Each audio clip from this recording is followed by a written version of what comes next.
स्वागत बा सब केहू के today learning future earning YouTube channel पर। आजू के वीडियो में रह के हमने के बीबीएस फर्स्ट ईयर अंतर्गत हमने के subject financial accounting and analysis के यूनिट 15 अर्थात analysis of financial statement chapter पढ़े जा रहल बानी सन। जौन हमने के एग्जाम में मिनिमम की तो 10 मार्क्स के आवेला ना तो हमने के 15 मार्क्स के पूछते आइल बा। ल तो सबसे पहले हमने के ई समझल जाओ कि एनालिसिस ऑफ फाइनेंशियल स्टेटमेंट के मतलब कथी है। तो एनालिसिस ऑफ फाइनेंशियल स्टेटमेंट कहे के मतलब ई ह जौन हमने के फाइनेंशियल स्टेटमेंट कंपनी तैयार करेला ओकर हमने के एनालाइज करे के मतलब कंपनी के अवस्था केंगे बा, कंपनी के कुछ कमी कमजोरी बा कि कुछ हमनी के बढ़ोतरी भइल बा कि ग्रोथ में बा कि हमनी के डिक्लाइनिंग में बा मतलब नाफा कमैले बा कि नुकसान में बा। वही करके कंपैरिजन करेके दोसर कंपनी से हमनी के कंपैरिजन करेके कि हमनी के उ कंपनी के जितना सेल्स बा उससे बेसी सेल्स कैले बा कि तो उससे हमनी के कम सेल्स कैले बा। वही करके ओकर प्रॉफिट चेक करेके, प्रॉफिट कंपैरिजन करेके कि हमनी के इंडस्ट्री जौन हमनी के इंडस्ट्री में बानी सन ओकर प्रॉफिट इतना बा, एकर प्रॉफिट हमनी के इतना बा। ई सब हमनी के काहेला कइल जाला, हमनी के जौन मालिक रहेला चाहे हमनी के इंटरनल यूजर होको चाहे एक्सटर्नल यूजर होको, जौन हो सकता हमनी के मालिक होको या तो में काम करे वाला कर्मचारी होको, ई सब हमनी के जाने के रुचि राखेला सन। तो ई हमनी के कथी से कैलकुलेट होकेला के हमनी के पता लागी कि हमनी के फाइनेंशियल स्टेटमेंट केंगे बा। तो ई हमनी के चैप्टर के हेल्प से पता लागला एनालिसिस ऑफ फाइनेंशियल स्टेटमेंट, जेमे हमनी के रेशियो कैलकुलेट कइल जाला। रेशियो विभिन्न रेशियो कैलकुलेट के हेल्प से हमनी के पता लगा जा सकता कि कंपनी के आर्थिक अवस्था केंगे बा, कंपनी प्रॉफिट में बा कि हमनी के नुकसान में बा। तो सबसे पहले एमे पढ़े वाला टॉपिक, सबसे पहिलका टॉपिक हमनी के एमे रहल बा जेकरा के हमनी कहे निसन फर्स्ट नंबर, जेकरा के हमनी कहे निसन एकरा के कहल जाला हमनी के लिक्विडिटी रेशियो। ये हमनी के टॉपिक रहल बा लिक्विडिटी रेशियो के दूसर का नाम में शॉर्ट टर्म सॉल्वेंसी रेशियो भी कहल जाला। कथी कहल जाला? शॉर्ट टर्म सॉल्वेंसी रेशियो भी कहल जाला। तो एकर अंतर्गत हमनी के 3 गो फार्मूला पड़ेला बीबीएस फर्स्ट ईयर अंतर्गत में हमनी के पढ़ेला। ल तो हमनी के फर्स्टे फार्मूला रहल बा, जौन फार्मूला रहल बा ओकरा के कहल जाला हमनी के ए नंबर जौन फार्मूला रहल बा ओकरा के हमनी के कहल जाला करेंट रेशियो।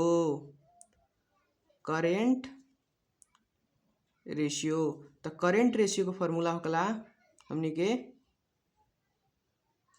करेंट एसेट्स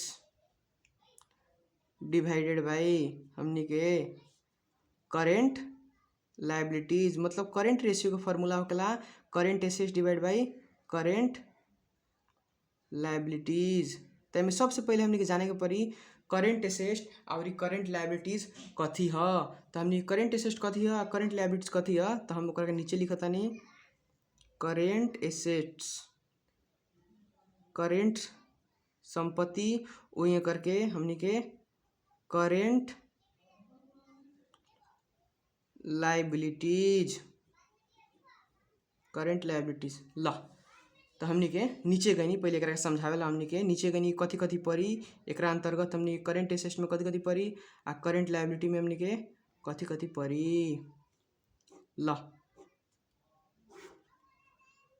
सबसे पहले हमनी के समझनी कि करेंट एसेट्स कथी है, दूसर का हमनी के समझे के पड़ी करेंट हमनी के लायबिलिटी कथी है। अपने चाहेम तो एकर हमनी के नोट भी बना सकतानी। ल तो सबसे पहले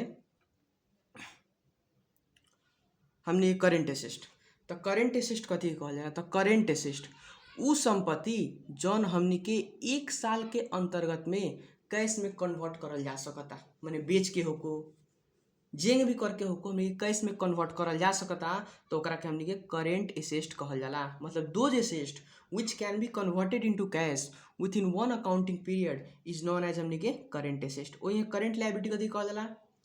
तो उ हमनी के दायित्व जौन 1 साल अंतर्गत में हमनी के तीर देवल जाई ओकरा के हमनी के करेंट लायबिलिटी कहल जाला। तो जेंगे सबसे पहले हमनी के करेंट एसेट में कथी कथी पड़ सकता। तो करेंट एसेट में सबसे पहले पड़े वाला हमनी के कैश, कैश बैलेंस, कैश के जितना बैलेंस बा उ हमनी के पड़ जाई। वही करके हमनी के बैंक बैलेंस, बैंक में कितना पैसा बा हमनी के उ भी हमनी के करेंट एसेट है। वही करके हमनी के सन्ड्री डेप्टर्स, तो सन्ड्री डेप्टर के कहल जाला। सन्ड्री डेप्टर उ आदमी के कहल जाला जेकरा के हमनी के उधार में सामान बेचले बानी सन, ओकरा के हमनी के सन्ड्री डेप्टर्स कहल जाला। सन्ड्री डेप्टर के हमनी के नेपाली में आसामी भी कहल जाला। सन्ड्री डेप्टर अगर ना देले रही तो एक दोसर दोसर भी नाम बा। कथी कथी बा तो एकरे नाम हमनी के अकाउंट रिसीवेबल, रिसीवेबल आउनु पर्ने अकाउंट रिसीवेबल, अकाउंट से आए वाला रिसीवेबल हमनी के नोट रिसीवेबल, नोट्स रिसीवेबल। वही करके हमनी के बिल्स रिसीवेबल, जौन भी हमनी के रिसीवेबल हुई सब हमनी के करेंट एसेट में पड़े जाला। वही करके हमनी के अगर सन्ड्री डेप्टर ना दी तो ओकरा ठाव में हमनी के account receivable, bills receivable, note receivable हमनी के मानल जाला। वही करके ओकरा बाद में सबसे पहले आवेला हमनी के इन्वेंट्री, इन्वेंट्री, इन्वेंट्री जेकरा के हमनी के दोसर भाषा में स्टॉक भी कहल जाला। स्टॉक ना तो एकरा क्लोजिंग स्टॉक भी कहल जाला, क्लोजिंग स्टॉक। तो क्लोजिंग स्टॉक के मतलब हमनी के एगो बिजनेस खोलले बानी सन, जौन हमनी के आर्थिक वर्ष चेंज हो गई, आर्थिक वर्ष खत्म के बाद जौन हमनी के सामान बाँच जाला, जौन बेचेला रखले रहनी सन, ओकरा के हमनी के इन्वेंट्री कहल जाला, ना तो स्टॉक कहल जाला, ना तो कथी कहल जा सकता क्लोजिंग स्टॉक कहल जा सकता। ओकरा बाद करेंट एसेट अंतर्गत में हमनी के पड़ेला प्रीपेड एक्सपेंसेज, प्रीपेड एक्सपेंसेज कहे के मतलब प्रीपेड मतलब कहे के मतलब एडवांस होकेला। प्रीपेड मतलब एडवांस एक्सपेंसेज, एडवांस, एडवांस में केकरो के हम खर्चा कर देनी उ भी हमनी के करेंट एसेट अंतर्गत में पड़ेला। तो सबसे पहले समझल जाओ कि अपने एगो कंपनी में काम करेनी, अपने कंपनी जौन बा उ का कैलक पेंट करेला, जौन मजदूर रहेला ओकरा के वेजेज के रूप में 5,000 रुपया एडवांस में दे दिलक, मतलब प्रीपेड एक्सपेंसेस कैलक, एडवांस में दिलक मतलब एडवांस में खर्चा कैलक। तो जहिया ओकर काम हो जाई तब 5,000 कमे तीरे के पड़ी। तो हमनी के संपत्ति में रखाला, कैश के बदला में हमनी के एडवांस में रुपया देनी, मतलब कैश घटा के देनी, ओइला हमनी के संपत्ति में रखाला। तो करेंट एसेट अंतर्गत हमनी के सब पड़े वाला बा कैश एंड बैंक, ऊपर से सन्ड्री डेप्टर, सन्ड्री डेप्टर के जितना भी रिसीवेबल बा, रिसीवेबल मतलब आउनु पर्ने जितना भी रिसीवेबल बा सब हमनी के करेंट एसेट में पड़ी। वही करके इन्वेंट्री जौन हमनी के सामान बच गइल बा, उबर गइल बा, ओकरा कहल जाला, ना तो जौन सामान बेचेला धइले बानी ओकरा के इन्वेंट्री कहल जाला। वही प्रीपेड एक्सपेंसेज, एडवांस एक्सपेंसेज के हमनी के सब करेंट एसेट में आवेला। तो करेंट लायबिलिटीज में कथी कथी आवेला, तो करेंट लायबिलिटीज में सबसे पहले हमनी के आवे वाला जौन बा वो हमनी के सन्ड्री क्रेडिटर्स। तो सन्ड्री क्रेडिटर्स केकरा के बुझल जाला, तो सन्ड्री क्रेडिटर्स उ आदमी ह, एकरा के नेपाली में साहू कहल जाला, जेकरा से हमनी के सामान किन के ले आवे निसन उधार में, ओकरा के हमनी के सन्ड्री क्रेडिटर्स कहल जाला। ठीक बा, सन्ड्री क्रेडिटर्स ऊपर से हमनी के जितना भी पेएबल के बात हो, और सन्ड्री क्रेडिटर्स ना देलक तो ओकरे हमनी के अकाउंट पेएबल होकेला, जेकरा के हमनी के पे करे के बा। पे मतलब तिरनु, तो पेएबल तिरनु पर्ने जितना भी पेएबल आज ही वर्ड उ सब हमनी के करेंट लायबिलिटी में अंतर्गत में पड़ेला। अकाउंट पेएबल, वही करके हमनी के बिल्स पेएबल, वही करके हमनी के नोट्स पेएबल, वही करके हमनी के नोट्स पेएबल, ये सब हमनी के जितना भी पेएबल आई सब हमनी के करेंट लायबिलिटी में पड़ेला। तो करेंट लायबिलिटी उ लायबिलिटी है जौन 1 साल अंतर्गत हमनी के तीर देवे के पड़ेला। जेंगे हमनी के उधार में सामान किन के लेनी सन साहू से, तो कितना दिन में तीर देवे के पड़ी, 2 साल में थोड़ी तीरे के पड़ी। साहू जी से कह के आवल गए रहेला कि हम उधार में सामान लेते हैं 1 महीना में तीर देव, तो हमनी के 1 साल के भीतर में तीर देवे वाला जौन बात बा ओकरा के हमनी के करेंट लायबिलिटी कहल जाला। ठीक बा, वही करके account payable, bills payable, note payable. अब वही करके हमनी के में आउटस्टैंडिंग एक्सपेंसेज, कथी हो आउटस्टैंडिंग एक्सपेंसेज। तो आउटस्टैंडिंग एक्सपेंसेज कहे के मतलब तिर्नु पर्ने खर्च, नेपाली में क्या कहल जाला हमनी के तिर्नु पर्ने खर्च। जेंगे अपने के एगो कंपनी बा, कंपनी भाड़ा में रह के ऑफिस चलाओ तनी, तो ओकर रेंट जौन हमनी के घर भाड़ा तिरेनी, ऑफिस के भाड़ा तिरेनी, ओकर हमनी के रेंट के अवधि बीत चुकल बा, मतलब आषाढ़ मसांत बीत चुकल बा। अब आषाढ़ मसांत कहे के सरोकार हमनी के आर्थिक वर्ष नेपाल में हमनी के अगर 2080 चलता तो 2080 के हमनी के सावन 1 से लेके 2081 के आषाढ़ 31 तक लेके हमनी के आर्थिक वर्ष कहल जाला। तो हमनी के समझी कि आर्थिक वर्ष बीत चुकल बा आ सावन में बानी, अपने सावन 2081 में बानी। तो हमनी के जौन खर्च बा, खर्च हो चुकल बा, मतलब रेंट ओकर तिरे के बा, माने अभी तिरले नहीं की, तो ओकरे कहल जाला तिरनु पर्ने खर्च। खर्च आउटस्टैंडिंग रेट, खर्च जौन भी हो सकता। तो तिरनु पर्ने खर्च हमनी के कितना दिन में तिर दिए, 2 साल में, 3 साल में ना, हमनी के जब भी 1 साल के अंतर्गत में ही तिरल जाला। जेंगे भाड़ा हमनी के तिरे जाता नहीं, कितना दिन में तिर देम, ज़्यादा से ज़्यादा हमनी के 1 साल के भीतर में ही तिर देवल जाई, तो ओकरा के हमनी के करेंट लायबिलिटी कहल जाई। ओइंगे करके आउटस्टैंडिंग लायबिलिटी, आउटस्टैंडिंग एक्सपेंसेस के बाद में एमे हमनी के कोनो चीज़ पड़ेला, उ हमनी के ह बैंक ओवरड्राफ्ट। तो बैंक ओवरड्राफ्ट कथी कहल जाला, जेंगे अपने के बैंक खाता माइनस में बा, सिंपल समझी, बैंक खाता माइनस में रहे के बैंक ओवरड्राफ्ट कहल जाला। ठीक बा। जेंगे अपने खाता में 5000 रुपया रहल, 5000 रुपया निकाल के यूज कर लेनी, और भी रुपया अपने बैंक से मंगनी है लोन के तरफ में, तो अपने के बैंक जौन खाता बा वो माइनस में बा, जे तक ले लोन ना तिरे।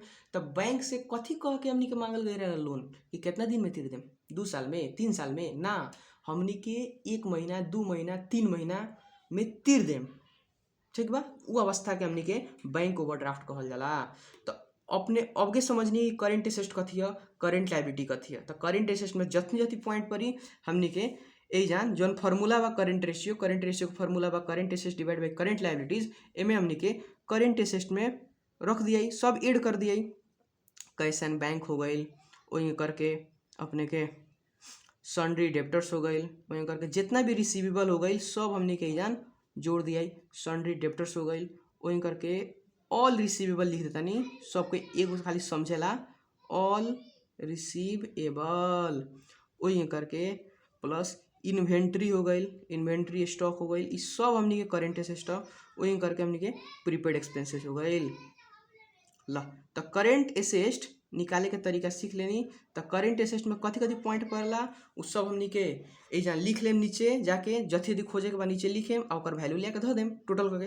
वही करेंट लायबिलिटी में कथी करे पड़ला, तो हमनी के पड़ला सन्ड्री क्रेडिटर्स, सन्ड्री क्रेडिटर्स, वही करके हमनी के जितना भी पेबल हो, बिल्स पेबल प्लस नोट पेबल प्लस है अकाउंट पेबल, वही करके हमनी के आउटस्टैंडिंग एक्सपेंसेज, वही करके हमनी के बैंक ओवरड्राफ्ट, इस सब ले आके हमनी के धर के जोड़ देवल जाई, तो कथी निकल जाई, करेंट लायबिलिटी निकल जाई। आ करेंट लायबिलिटी के जौन वैल्यू आई ले आके यहाँ धर दिया, दोनों भाग कर ली, तो हमनी करेंट रेशियो निकल जाई।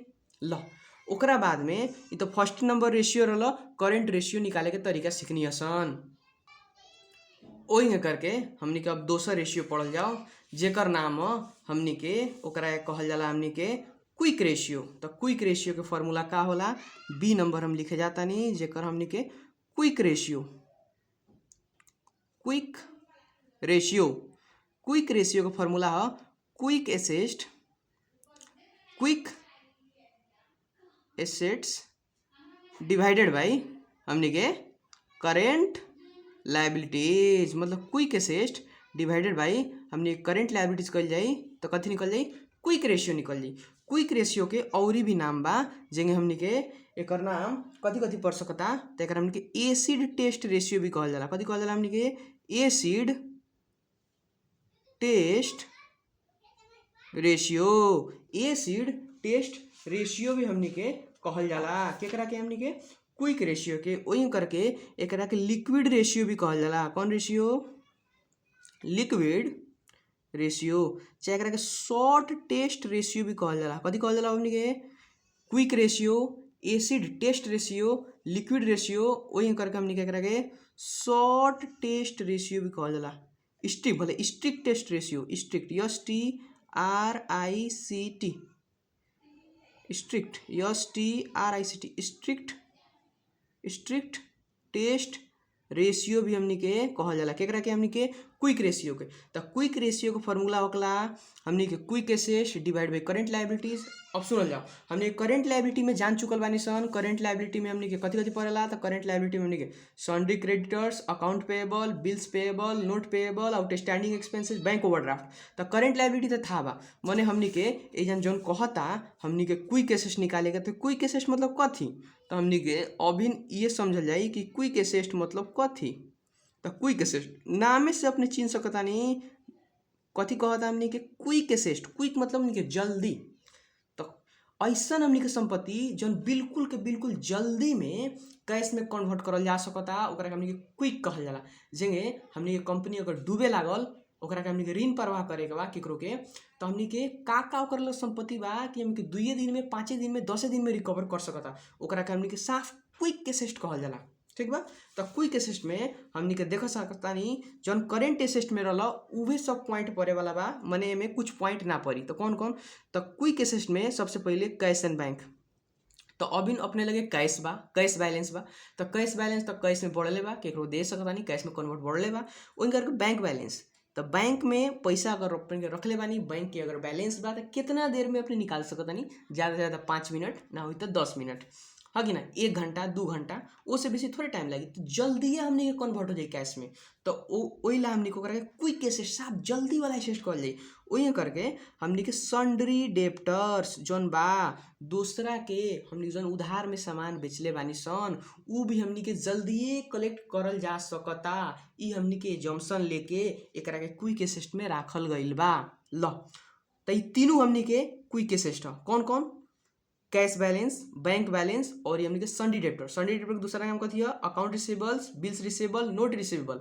वही करके इन्वेंट्री के हमने के क्विक एसेट में नइखे राखल गइल। काहे नइखे राखल गइल?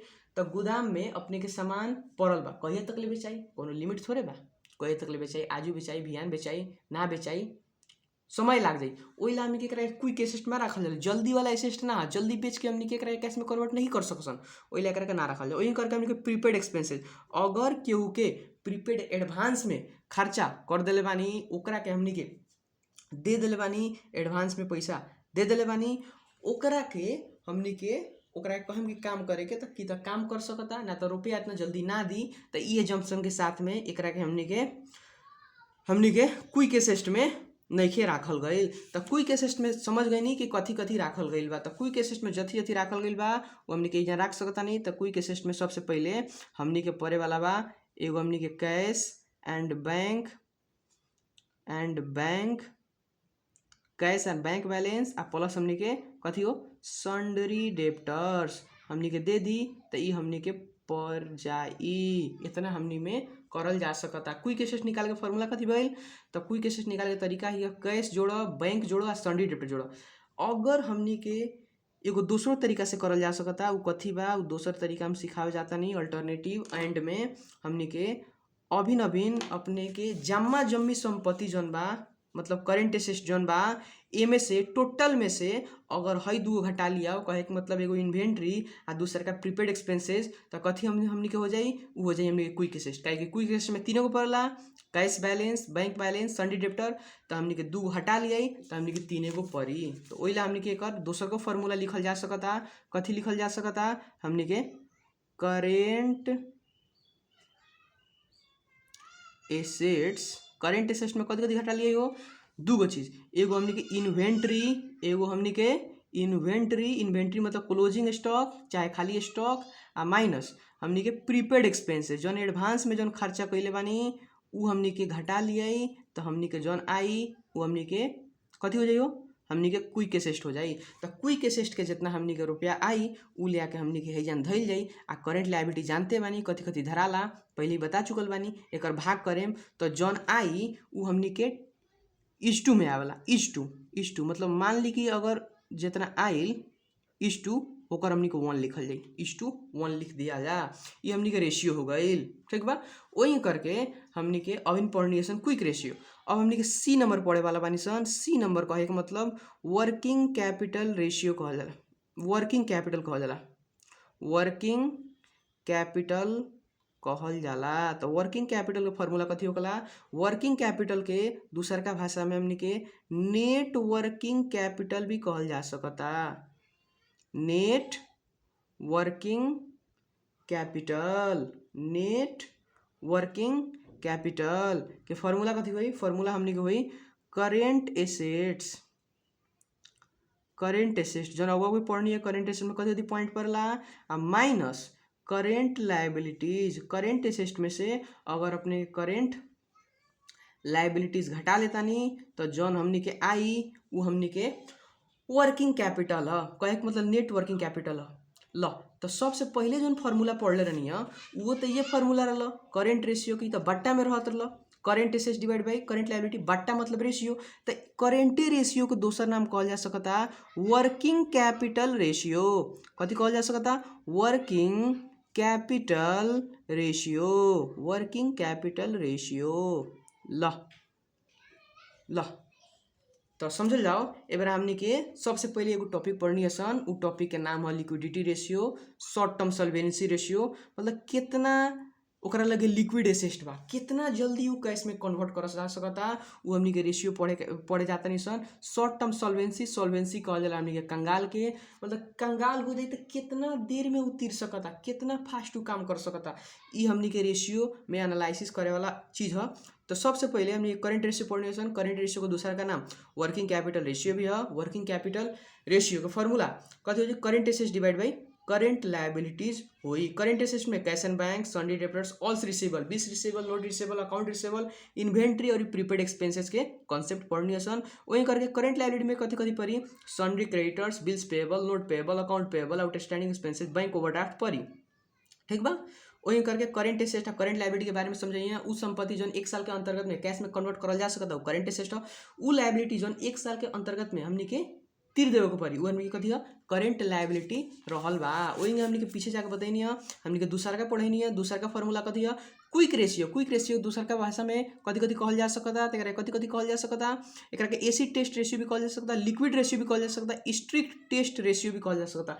स्ट्रिक्ट टेस्ट रेशियो भी कहल जा सकता। जेकर फॉर्मूला होगा quick asset divide by current liabilities. Current liabilities अपने के पते बा, क्विक एसेट अपने के पता नहीं खे। तो क्विक एसेट मतलब जल्दी एसेट, जल्दी से जल्दी कैश में रूपांतरण करल जा सकता। कथी कथी है? तो एगो कैश है, बैंक है आ सन्डी डेब्टर्स है। ठीक बा। दोसर फॉर्मूला एक लिखल जा सकता करेंट एसेट में से इन्वेंट्री या प्रीपेड एक्सपेंस घटाएं तो क्विक एसेट आ जाई। वही करके सी नंबर फॉर्मूला बताइए वर्किंग कैपिटल, जेकरा के हमनी के नेट वर्किंग कैपिटल भी कहल जाला। ओकर फॉर्मूला है current asset minus current liabilities. ल ऐसा ही अपने वीडियो देखे के चाहता नहीं तो इस चैनल के सब्सक्राइब करी। धन्यवाद।